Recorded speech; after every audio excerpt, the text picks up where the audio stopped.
There's a belief they planted in you before you were old enough to question it, before you had the tools to analyze it, before you had the experience to test it against reality, before you had any reason to doubt it.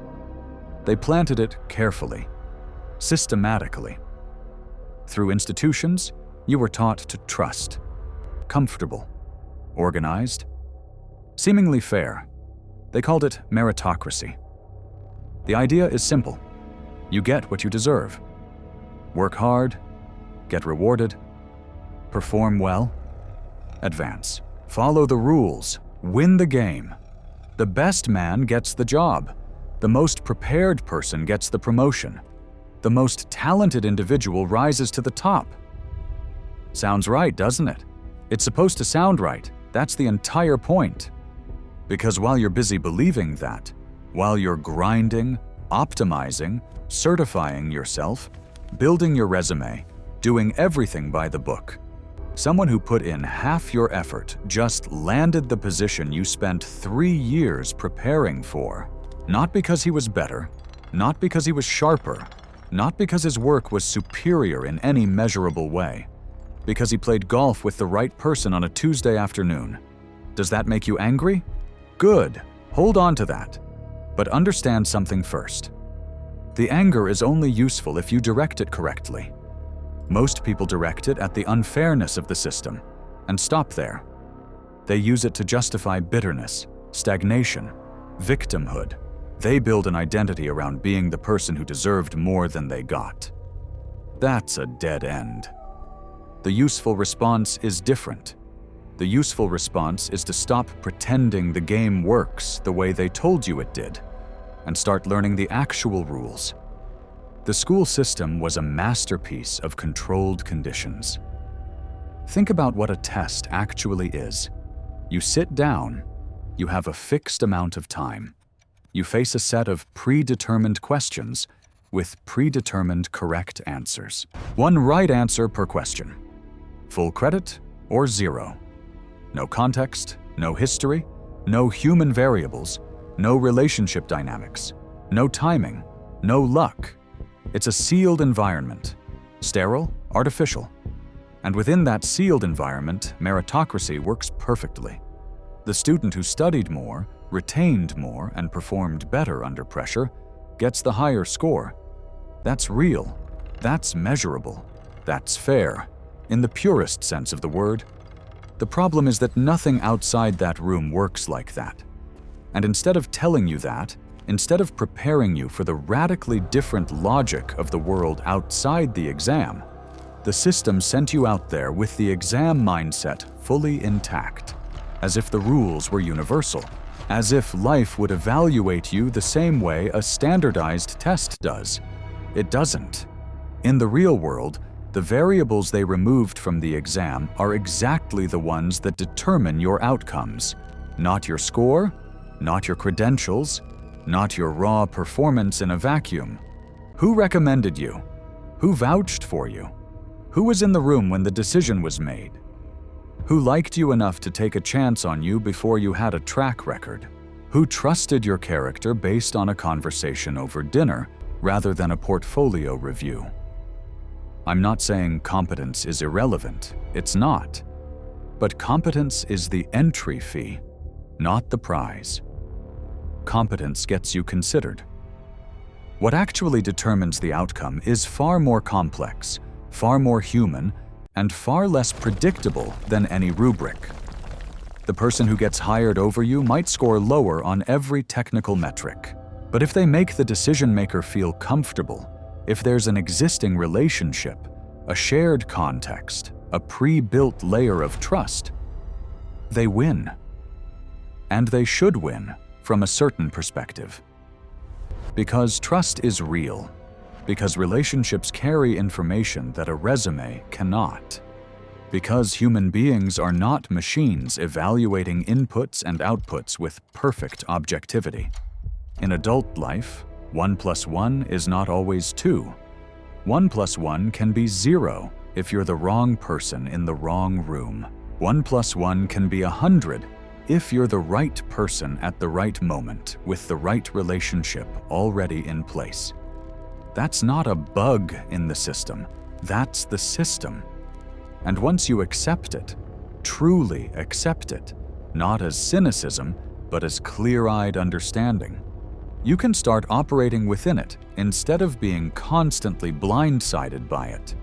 Now, let's talk about the second mistake, the one that's killing your momentum right now, even if you haven't named it yet. You're comparing yourself to strangers. Every time you open your phone and consume someone else's highlight reel, their income screenshots, their lifestyle content, their follower count, their brand deals, their business announcements, you're doing something that your brain processes as a direct comparison to your own life, and it destroys your perspective. Not gradually, instantly. In one scroll session, you can go from feeling genuinely good about the progress you've made to feeling like you've accomplished nothing, like you're behind, like something is fundamentally wrong with your approach, your intelligence, your work ethic, your choices. None of that is accurate. All of it is the result of a comparison that should never have happened in the first place. Here's the problem with comparing yourself to someone you found on the internet. You don't know where they started. Maybe they had capital you don't have. Maybe they had connections inherited from family. Maybe they entered their niche at a moment of low competition that no longer exists. Maybe they had a stroke of algorithmic luck that had nothing to do with the quality of their work. Maybe they're 3 years older than you, and you're comparing your chapter 7 to their chapter 20. You don't know any of that. You see the result and you compare it to your current position, as if the starting conditions were identical, as if the variables were the same, as if the comparison was even remotely valid. It isn't. And the particularly insidious part is that the people generating this content have every incentive to make the gap look as large as possible, because the larger the gap appears, the more aspirational they become. The more aspirational they are, the more attention they attract. The more attention they attract, the more valuable their platform becomes. You are not their audience in the neutral sense. You are the raw material from which their influence is extracted. Your inadequacy, real or manufactured, is the product. I'm not saying everyone online is cynically manipulating you. Some are, many aren't. But the system itself, regardless of individual intent, is engineered to make you feel behind, to make you feel like you should be further along, to make you feel like someone else cracked a code that you're still missing. That feeling is not information, it's interference. So what do you do with it? You cut it off at the root. I made a decision at some point that changed how I operate. Simple rule. Non-negotiable. If I haven't known someone personally for at least 3 or 4 years, if they haven't been part of my actual lived experience in some concrete, verifiable way, they don't exist as a reference point for where I should be. Not their income, not their success, not their growth rate. None of it. That's not denial. That's not insecurity dressed up as philosophy. That's a rational response to the fact that I have no valid basis for comparison with someone whose full context I can't access. The people I compare myself to are people I've known long enough to understand their starting point. People whose real circumstances I have genuine insight into. People whose success or stagnation I can actually contextualize. Everyone else is noise. And the noise, if you let it in, will drown out the only signal that actually matters. If you strip away every external reference point, if you silence the content, the metrics, the rankings, the highlight reels, what are you left with? Yourself. Specifically, the gap between who you are now and who you were a year ago, 2 years ago, 5 years ago. That gap is real. That gap is measurable in a way that actually means something. That gap is the only honest ledger of your growth. And most people are terrified to look at it honestly, because if they look at it and the gap is small, if they've barely moved in the last 2 years, they can't blame the algorithm.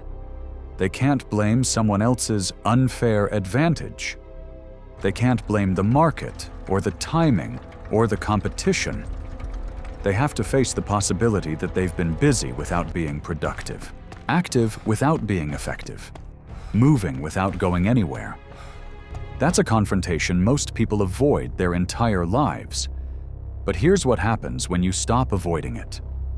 When the only measurement that matters is you against your past self, every improvement becomes significant. Not because you're lowering your standards, but because you're measuring against a baseline that's actually real. Every year that you are meaningfully better, more capable, more clear, more aligned, more effective, is a year that was not wasted.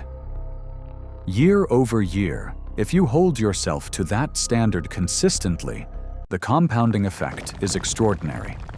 Not because each individual improvement is dramatic, but because the direction is consistent. Because the vector never reverses. Because you're building on real progress instead of chasing an external target that moves every time you get close to it. I tracked this for years. Not obsessively, not with spreadsheets and dashboards, but with honest, regular self-assessment. What did I earn last year versus the year before? What did I understand last year that I didn't understand the year before? What decisions did I make better? Where did I fail? And what did that failure teach me that I'm now carrying forward? That practice, comparing myself to myself with ruthless honesty, produced more directional clarity than any amount of time spent analyzing what someone else was doing. Because at the end of the analysis, their path is theirs. Their variables are theirs. Their starting point is theirs. Their mistakes are theirs. Their lessons are theirs. Mine are mine. And the sooner you internalize that your path is yours, that it cannot and should not look like anyone else's, the sooner you stop wasting energy on comparisons that were always irrelevant. Now we go deeper. Because everything I've said so far, stop comparing yourself to strangers. Compare yourself to your past self. Track your own growth honestly. All of that only works if you're pointed in the right direction. And here's the brutal truth that most motivational content will never tell you, because it would destroy their business model. You can execute perfectly and still arrive somewhere you never wanted to be. You can work with extraordinary discipline. You can optimize your habits, your systems, your output. You can grow year over year with impressive consistency. You can reach the goals you set for yourself and achieve every metric you defined as success. And you can feel nothing when you get there, or worse, you can feel an emptiness you weren't prepared for. A quiet desperation that doesn't make sense on paper because by every external measure, you won. This happens. It happens more than people admit. And when it does, the people it happens to rarely talk about it publicly, because the entire architecture of their public identity is built around the success they achieved. Admitting the emptiness would collapse the narrative, so they don't. They pivot to the next goal. They announce a new challenge. They reframe the emptiness as a desire for more growth. And they keep running. Why does this happen? Because the goal was never actually what it appeared to be. Think about the psychology beneath the ambition. For many people, not all, but many, the drive to achieve financially is not fundamentally about the money or what the money buys. It's about something older, something that formed much earlier than the first income goal. The kid who grew up feeling invisible wants to be seen. The teenager who felt socially excluded wants to belong. The young adult who internalized some version of "you're not enough" wants to finally prove to someone, anyone, that they are. And somewhere in late adolescence or early adulthood, they make a subconscious trade. They decide, without fully articulating it even to themselves, that financial success will deliver what they actually crave. That success will make them visible. That wealth will make them belong. That achievement will finally silence the voice that said they weren't enough. And they build an entire life around chasing that. They work for it. They sacrifice for it.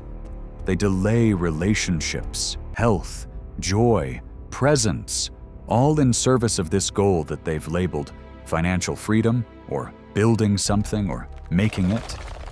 But that is, underneath all that language, really just a proxy for love, for acceptance, for belonging. And then they make the money, and the money doesn't love them back. Because money was never capable of delivering what they were actually looking for.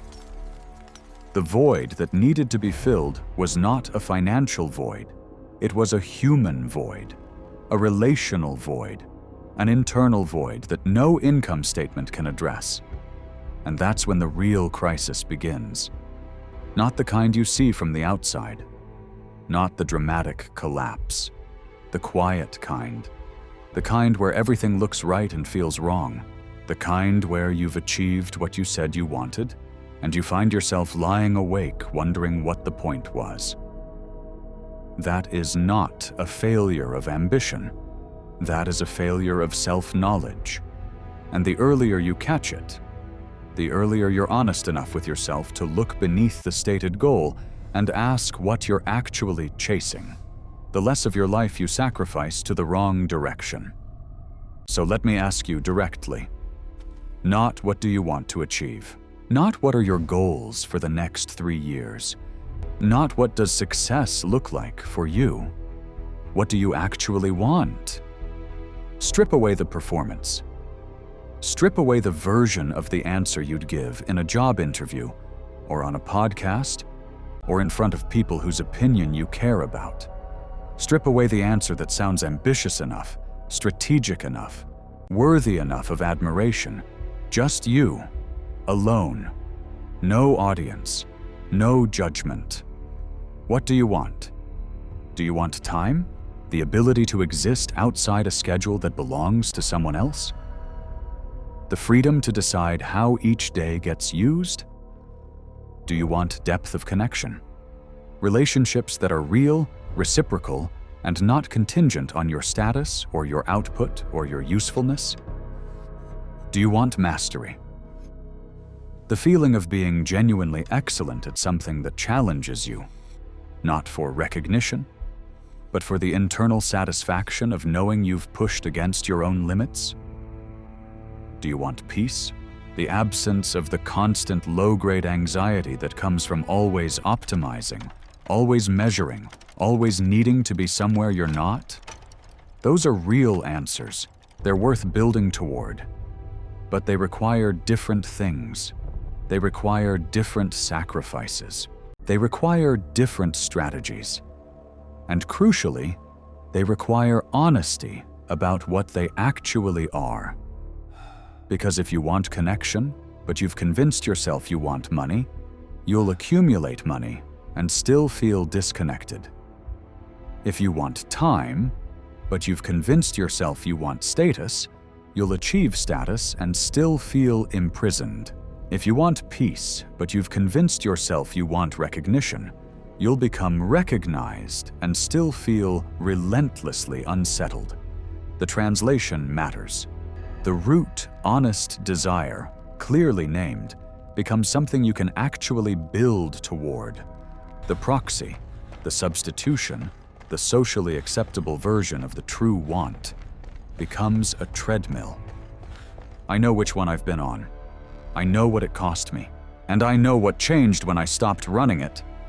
I want to be careful here, because there's a version of this message that sounds like permission to be soft, to avoid difficulty, to never delay gratification. That's not what I'm saying.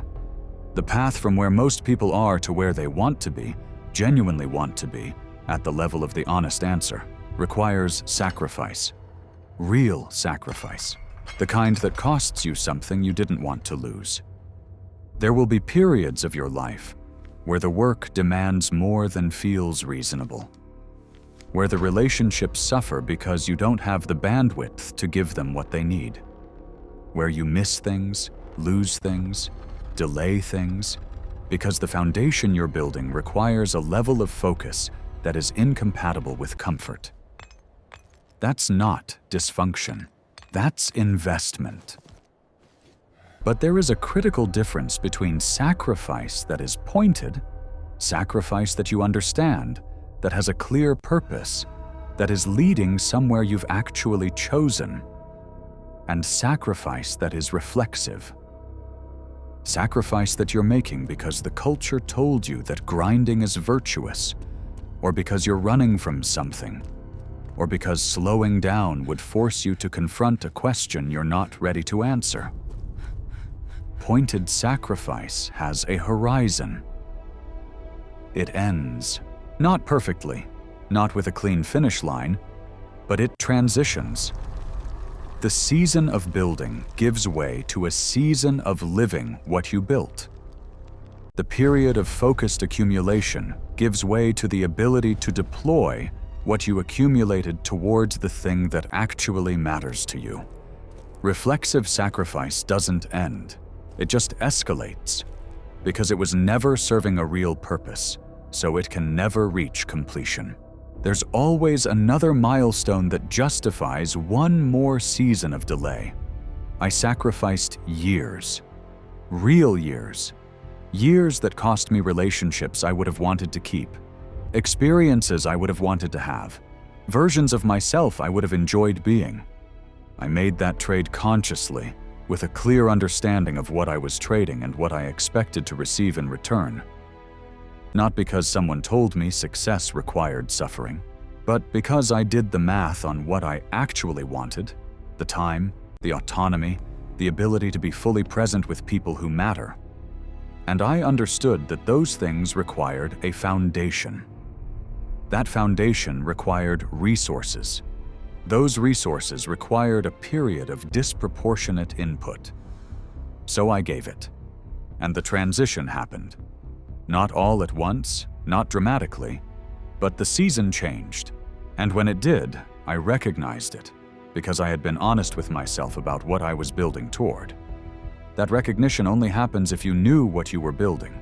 If you were running without a destination, the arrival of what you actually needed would pass by unnoticed. You'd keep running, because running had become the identity, not the means. The harvest only makes sense if you planted the right seed. If you spend years planting what you were told to plant, status, validation, other people's idea of success, you will harvest exactly that. And you will look at the harvest and feel nothing, because none of it was ever yours. The question is not how to grow faster. The question is whether you know what you're growing toward. Are you building freedom or building a more elaborate cage? Are you accumulating resources to create options, or accumulating to fill a void that has nothing to do with resources? Are you moving toward something you actually chose, or toward something that looked right when other people were watching? Meritocracy is a partial truth. Effort matters. Discipline matters. Consistency matters. But they guarantee nothing on their own. They never did. Whoever told you they did was preparing you to be a reliable performer in someone else's system, not to build something that belongs to you. The real game has more variables than any institution was capable of teaching you. And the person who grasps this early, who stops measuring themselves against strangers, who starts the honest confrontation with their own past, who has the courage to look beneath the stated goal and find the true desire, that person has an advantage so profound that most people will never understand it because they're still running too fast to see it. You can be that person, but it requires something that is genuinely difficult in a world engineered for distraction and comparison. It requires you to stop. to look at the mirror without the filter of other people's performance, to ask the question you've been avoiding, and to be honest enough with the answer to actually change direction, even if that means abandoning a path you've spent years on, even if it means admitting that what you've been chasing was never what you wanted, even if the honesty costs you the identity you built around the chase. That answer has no shortcut, but it is the only one worth finding. And finding it, truly finding it, and building from it is the only form of success that will not eventually feel like a betrayal. Adversus omnia.